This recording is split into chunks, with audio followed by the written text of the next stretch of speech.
Here's an experiment for you. Take passionate experts in human resource technology.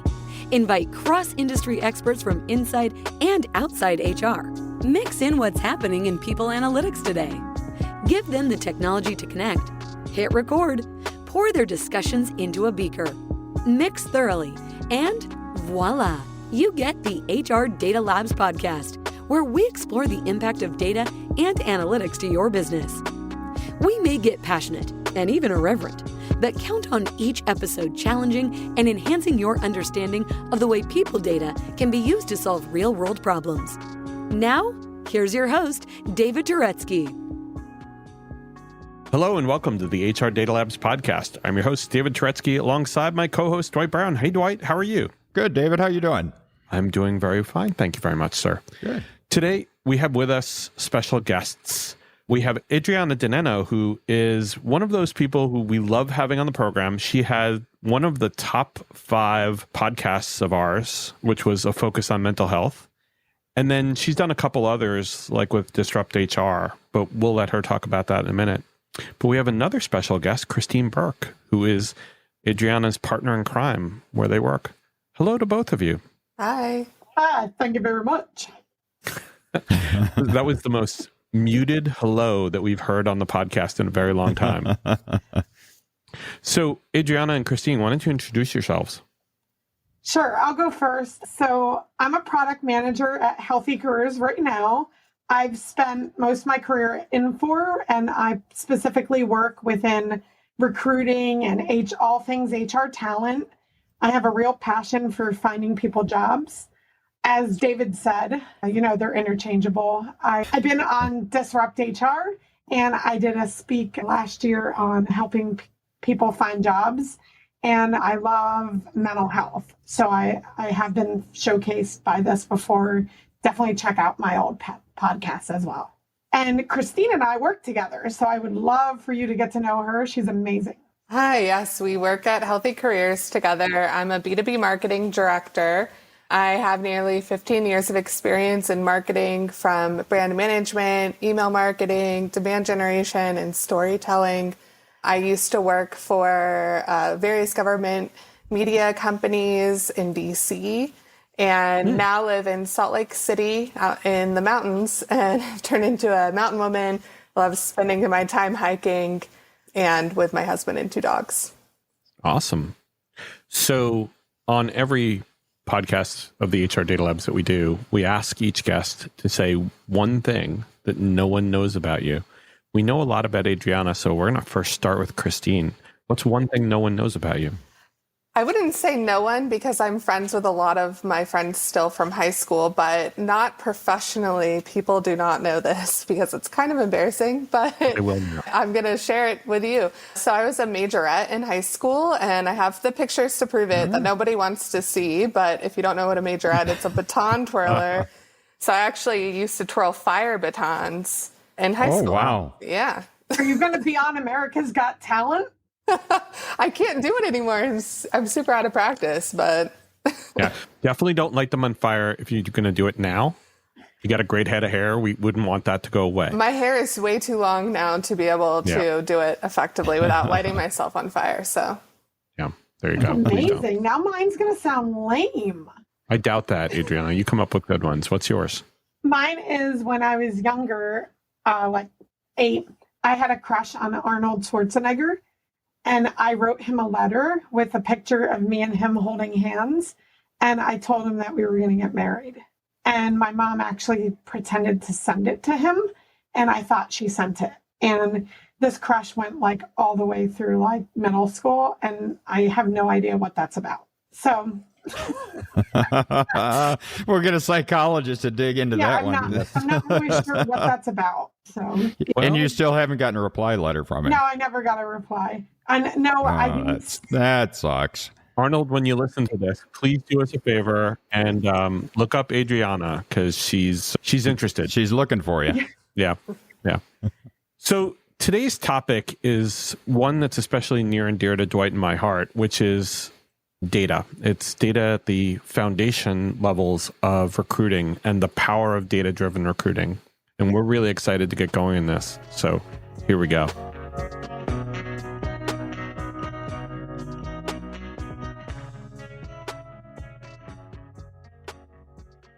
So obviously, both of you work for a leading healthcare recruitment network, Healthy Careers. Give us an example of where you utilize data and rely on it to help your users make business decisions when recruiting physicians and nurses. Hey, this is William Tincup. Listen, we did a series for iSolved called Heroes of HR, where we talk to HR practitioners. And these are just your run-of-the-mill, everyday, slogging it out, 300 employees in Cedar Rapids, HR pros. Mostly it's centered around iSolved and what they do with iSolved, but also they talk a lot about kind of the day-to-day rigor of HR. If you're curious about that, search for Heroes of HR wherever you get your podcasts. Thank you. One thing that really amazes me about healthcare, and I had a mom who was an LPN, and I never realized how bad the shortage was getting. I always knew, it's hard to find nurses, but the shortage is getting really bad. We're coming into a physician retirement tsunami. Most of the physicians are aging out.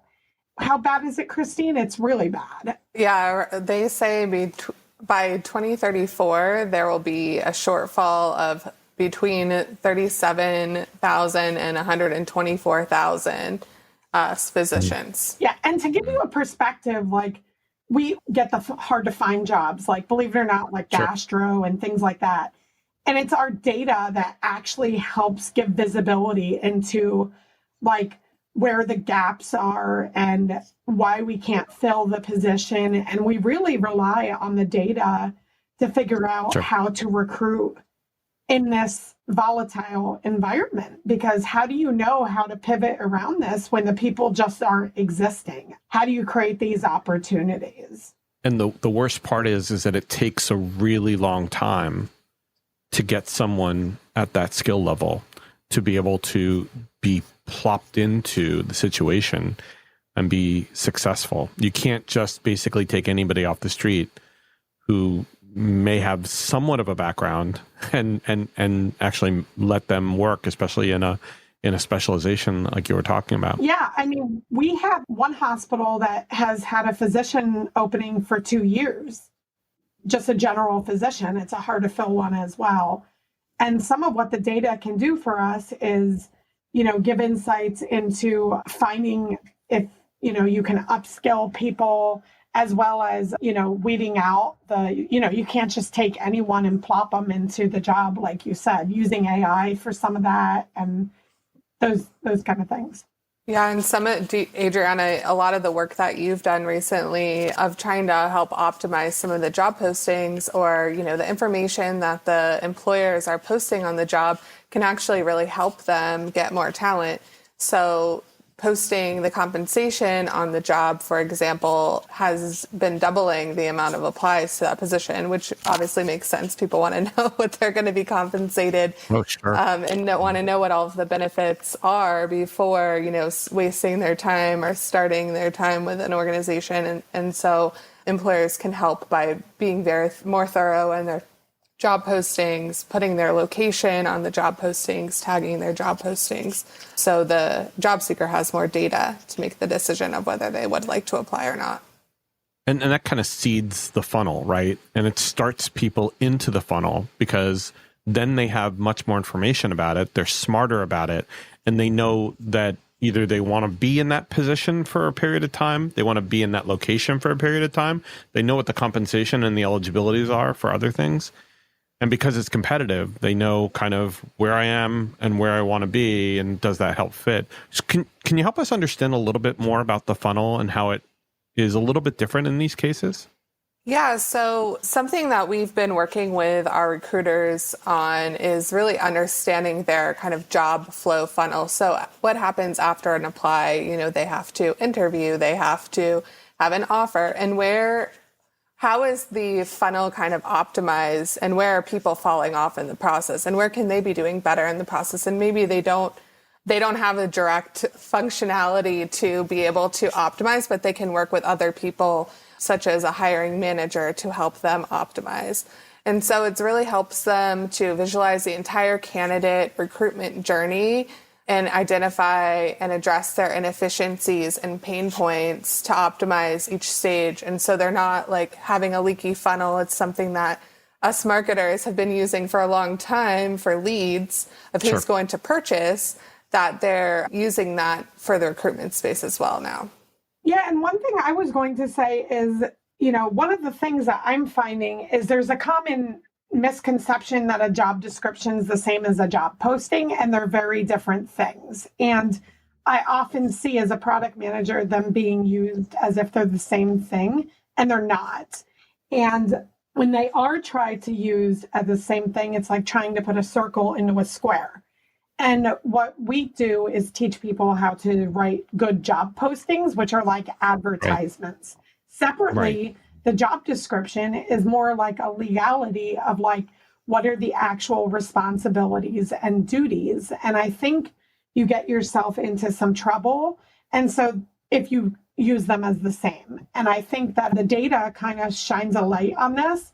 And Christine was saying that I did some research, and the compensation on a posting really, really increases the applies. I know David could talk about this all day, though, oh my God, because of the fact that, certain employers are ready for it, certain are, and certain states, they mandate it. So I feel like every part of the process needs to be really thought out more than it ever was, with it harder to find people. So we're losing people at the onboarding process. Like, how are you hiring someone and then they're dropping off as soon as they're starting? Like, that never used to happen. Well, I mean, it happened in pockets, but you're right. And it comes to the candidate experience. Christine, I think you were talking about it from the funnel perspective of making sure you have people in the flow. A lot of times what we've seen, especially in the HR technology world, is that the flow gets interrupted when something major happens, like an offer or an acceptance. And then what happens next isn't software related, it's relationship related.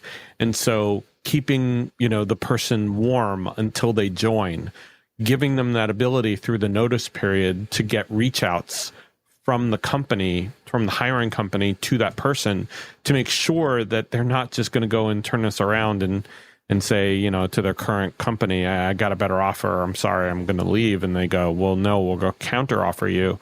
And then because that relationship gets broken, because there's no reach out, because they're not being kept warm during that process, then what happens is that they basically will either no-show or they'll renege. And then you basically have to start from scratch again, right? Yeah, and it's funny you say that. At my last job, we had a no-show report that would show visibility into the data of how many no-shows there were, because we had an action to report someone as a no-show, because that's how common it is. So, and that gets back to the topic, right, of how do we measure each of the stages of not only the funnel, but beyond the funnel, from the recruiting process into the hiring process and the onboarding process. How do we measure all of those typical points so that if there are points of failure, we have a visualization or an understanding about what happened and why? And half of the battle too with who is actually doing the recruitment is sometimes they're actually not an HR professional and they're not a recruiter, and they might own their own practice and they're an actual physician. And so a lot of our challenge, is to help educate those people on how do you actually recruit, and how long is it going to take you to find a doctor right now in this marketplace, and what can you be doing better on your side, not ghosting someone or not leaving long gaps of time between you're communicating with someone. We've also heard on your onboarding kind of comment before from a lot of our recruiters that work for hospital systems that they could have a 50-step process to manage to effectively onboard someone, and they're having to pull data from tons and tons of different people, and they're trying to get them to respond. And that can really add a lot of time to the process, add a lot of pain for them. And not only is it pain for them, but it's also pain for the person who's being hired, where it may seem like, this person hasn't sent me any of my information that I need yet. What's taking so long? And then they get kind of skeeved out or not excited about the position anymore. I would imagine, based on what you just said, that scale probably comes into play here, where large organizations with a lot of bureaucracy and those extra steps in the process and multiple people within the process versus a smaller organization might, that smaller organization might have the advantage. Is that an accurate statement? I mean, it really depends on what the physician is ultimately looking for. But I think that the process definitely is more bureaucratic. And it's interesting because I thought I was getting out of the government space. So we still have a lot of red tape in the hospitals of trying to, get the sign-offs, get all of the approvals and everything that's needed. Well, it's a much more regulated environment, right? Mm-hmm. So you have licensure, you have, state licensure, you probably have issues where, whether it's Medicare or Medicaid or whatever the insurances are as well, and who can bill and what system and things like that. So I'm sure there's a ton of tape, red and otherwise, that have to be walked through. And I think one of the things that I think, Christine, you had said was being able to utilize the data and being able to shoot it back to the recruiters and tell them, look, for this type of doctor, we see that the typical days to hire are this, right? We call those benchmarks. Mm-hmm. Being able to put that in front of a hiring manager will typically give them a lot of good information as to, hey, listen, if you have a vacancy today, that days to hire will tell you how long it's going to take not only to get the funnel up to where you need it to be, to a healthy funnel, but also to get that person onboarded. And I think it was your point that said that, yeah, we need to cut through a lot of this red tape and get a lot of those answers as quickly as we can so that we don't lose that person, because the longer that process lasts, the higher the probability would be that person drops out. Yes, definitely. The time to hire and the market trend data is so important for the recruiter to understand upfront, to really understand how challenging is it going to be for me to actually hire this person. And we also have data on, what can the hospital or private practice expect to actually lose in revenue from that vacancy of the average time to hire. It could be millions of dollars that there should be expecting to not have with just how long it could take to fill that position. So the more that they're armed with upfront about the market conditions will really help them understand how much money and how much effort and how much time they need to actually put into hiring that position versus maybe another specialty that's a little bit easier to hire. I use tools as a product manager like Full Story and other analytic tools that kind of show us reports and show us the journey of job seekers. And it's really powerful. If you ever get to look at Full Story, it's a great tool.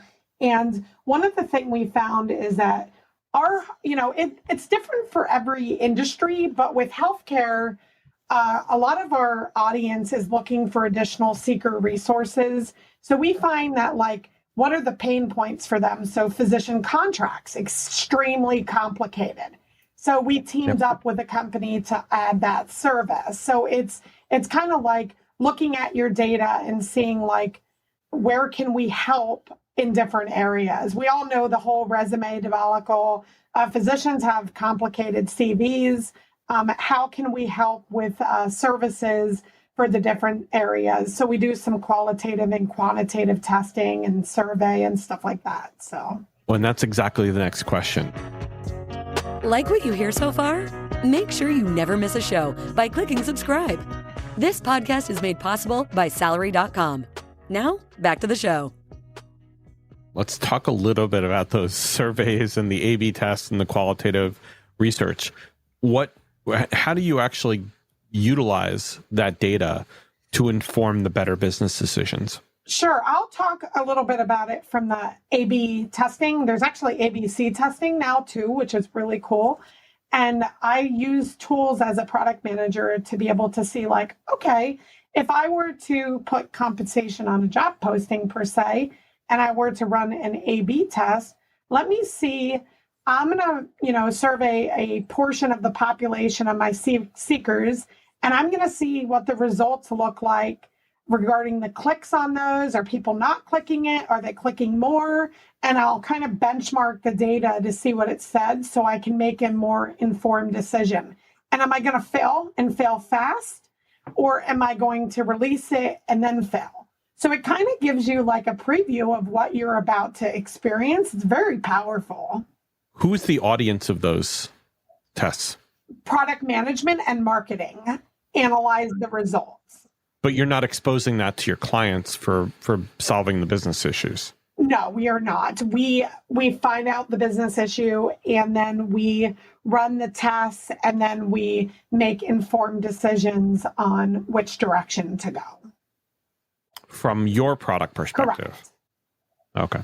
And I would say on the job posting, statistic that with the adding compensation, it was something that we trained our sales organization on to really try to push them to talk to their customers about adding compensation and how they could be doing that better, because there, I think, was some hesitancy around wanting to include compensation on job postings. And so we're trying to, say that they will have better results if they include it, and educating them about that. We do this for other use cases too. We just use this as an example, like other large enhancements. Well, you can certainly find that statistic, or you can certainly create that statistic around putting pay in the posting. But there are certain states where obviously that's a requirement, as Adriana had said before. So, pay transparency is going to push that. And having that be not just a checkbox, but also having that be by the way, if you post the range for this job, you're 25% more likely to get a candidate who is successful within the first month of posting. Having that kind of statistic provides an opportunity to make a different decision about the posting itself and about the result of the hire. So, food for thought. Yeah. That I love using statistics to actually help push end results, especially when it comes to those types of business issues. And that's what we're trying to do across the board. Like, hey, if you post that this job is full-time and has health benefits, it's statistically, we've shown that it's more likely to get a click or an apply, that kind of thing. And like using the data to prove that, this works. So our customers better know how to get people sourced. And at the end of the day, that's what you're trying to do, right? Not just source, but also source successful candidates, right? Yeah, definitely. In very specific markets. Yeah, exactly. Right. Very, very pinpointed. Yeah. Yeah. Right. Yeah. Now, the other thing that we do, which is really fun, is like if I release something on the website and I want to see if it's successful, I can track the number of clicks. I can see, oh my gosh, it's not getting any traffic. Like, what did I do? Or you can see the rage clicks, like, somebody tell my bank I'm rage clicking the login button. I click the button, it never works. If you were to go in and look at rage clicks, I rage click away. So you have this kind of metrics to show you like where people are dropping off. And is it a usability issue or is it something else? Oh, right. Yeah, that's a good point. Never thought of that piece. You need to define what a rage click is because I thought it was something from the people who hated me in high school. Oh, a rage click is like taking your mouse and clicking like several times really fast and like beating up your mouse. So. Oh, beating up a mouse. And you don't have to be a cat to do that. Yep. Geez. Hey, are you listening to this and thinking to yourself, man, I wish I could talk to David about this? Well, you're in luck. We have a special offer for listeners of the HR Data Labs podcast. A free half-hour call with me about any of the topics we cover on the podcast or whatever is on your mind. Go to salary.com/HRDL consulting to schedule your free 30-minute call today. So let's transition to the third question, which is the types of behavioral analyses that you would use for your clients and for your prospects and for the kind of the end users. What kind of behavioral analyses do you do? Yeah, we look at what is attracting the job seeker most to a job by using which tags are most sorted by and which jobs that have applies. What are the different types of characteristics of those jobs that we can then share with employers to say, it's really important to add tags so people can find your job. And, they're most interested in these types of jobs. And we also have a lot of other data about click-through rates on jobs, apply rates, things like that. Yeah, and what kind of makes the job posting more desirable to view versus another one? Like, is it the way it's written? You can actually use AI now to kind of see the trends in the keywords. Are there certain things that are catchier than others? You know, when she says tags, like, you know, if one's marked locums, is locums getting, like locums, tenens jobs, are they getting, because that's really huge right now, is that getting more views than the regular physician jobs? So then you know you need to pivot your strategy and be like, wow, there's a demand for locums and contract over regular. And so there's a lot that you can get out of the behavior to just see like which of them are getting the most views, which are getting the most clicks. Well, so there's a lot to unpack there because, as you said, this is a strategic type of decision. How am I hiring? What am I hiring? For how long am I hiring? Where am I hiring? All those things really matter. And in certain circumstances, there are no decisions. I need a doctor in, Middletown, New York. They have to be a GP. I need them full time. They've got to be there for at least this period of time. That's just it. It is what it is. And then you can probably, in some other ways, there can be some flexibility. Well, yeah, they don't need to be a W-2. They can be a 1099, or we can do telehealth on this or whatever. So tell me about how those behavioral analyses help figure out, or do they actually help figure out the strategy behind the hire? I have an example. There's a customer that I know that had 30 applies for one psychiatric nurse practitioner, which, go figure, my mental health example is a very hard to fill position. Sure. And they got all part-time applications for a full-time rec.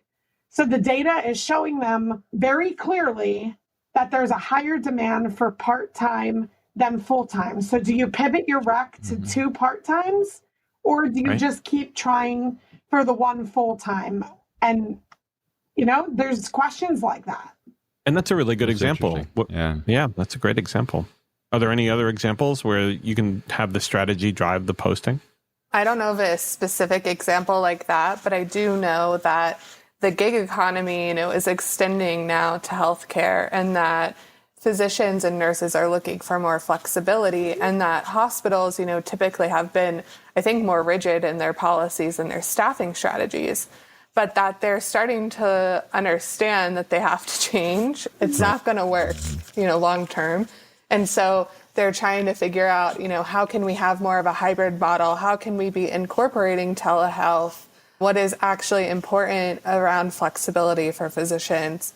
And how do we accomplish that without, the standard things that they have now? So it's something that is, I think, newer. We've had a few webinars on both of those two topics, staffing in the gig economy and what that means for your organization, and also telehealth and how that could play into your strategy as well. When they're having a harder time to find that talent because of the shortages, you have to pivot and you have to get creative. Yeah, and I want to piggyback off the gig economy beyond just healthcare. I have a friend in technology who currently will not come back as a full-time FTE. She's a gig worker. She's contract only. She will not pivot back. And within healthcare, I know a lot of physicians, anesthesiologists particularly, who will no longer be a full-time doctor. He will only do locums, contract work. And it's becoming so common. And the data is what's showing you with the surveys and with everything that this is the direction that you need to come in. So it's gotten huge. And it's because of the work-life balance. The doctor I know, he says, It's not worth the money. He said, I could make oodles and oodles of money or just enough money and actually see his family. Yeah. So people are starting to, with the whole burnout topic. And some of those keywords, believe it or not, in a posting, when a hospital addresses the fact that they're going to help with burnout and they're going to provide services on this or services on that, that's desirable. Well, the pandemic certainly pushed many in the healthcare space to their limit. And one of the things we've seen in the HR and compensation space specifically is that because unskilled work the wages in unskilled work have risen, we have a lot of people in the healthcare space that are skilled that have basically said, look, I'm tired of seeing people die. I'm tired of the stress of these skilled jobs that I'm in. I'm going to take an unskilled job. It's going to hit me in the paycheck a little bit. I'm okay with that for short term. I just need to decompress for a while. And then what they realize is they can live with it and they stay out of that workforce. And so we've seen further eroding of the supply side on those healthcare workers because of that.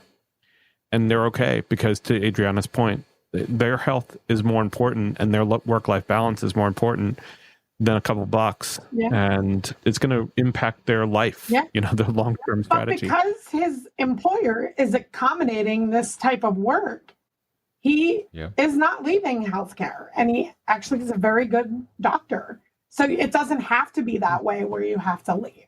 And I think, this has actually been a long time coming. The concept of remote work has been out there. There have been multiple companies that experimented with it, but it really did get put in fast forward with the pandemic. And I think it pushed us to that tipping point where people now had the opportunity to experience it. Before it was just conceptual. I'd love to go work from home. That'd be wonderful. Well, now I am working from home, and guess what? I do have work-life balance. Yeah. And then to be able to put the data behind that and show, like you were talking about with the psychiatric NP position, where, hey, you don't need a full-time person. You can hire a couple part-time people.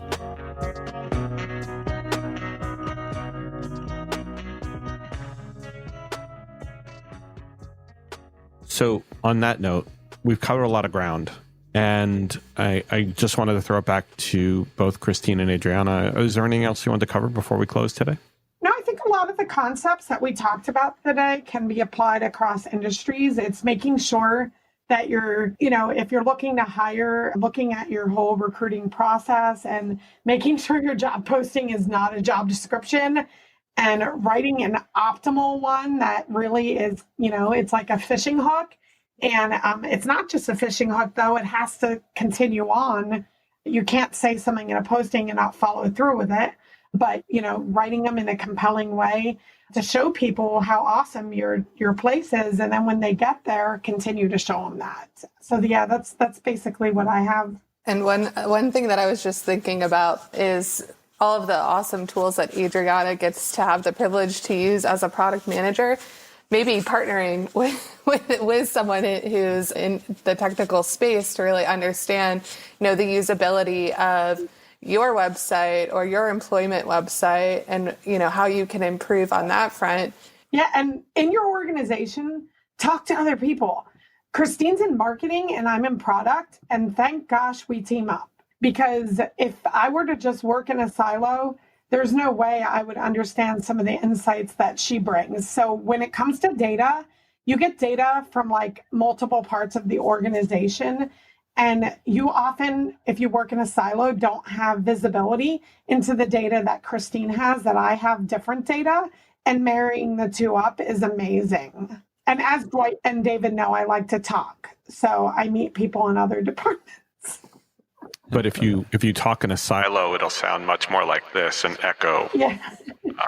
So I had to use that at least once during the podcast. You always have to do. Christine and Adriana, thank you so much for joining the HR Data Labs podcast. We appreciate it. Thanks for having us. Yeah, thank you. Our pleasure. Dwight, thank you. Yes, thank you. It was great having you guys on. And thank you guys for listening. Take care and stay safe. That was the HR Data Labs podcast. If you liked the episode, please subscribe. And if you know anyone that might like to hear it, please send it their way. Thank you for joining us this week, and stay tuned for our next episode. Stay safe.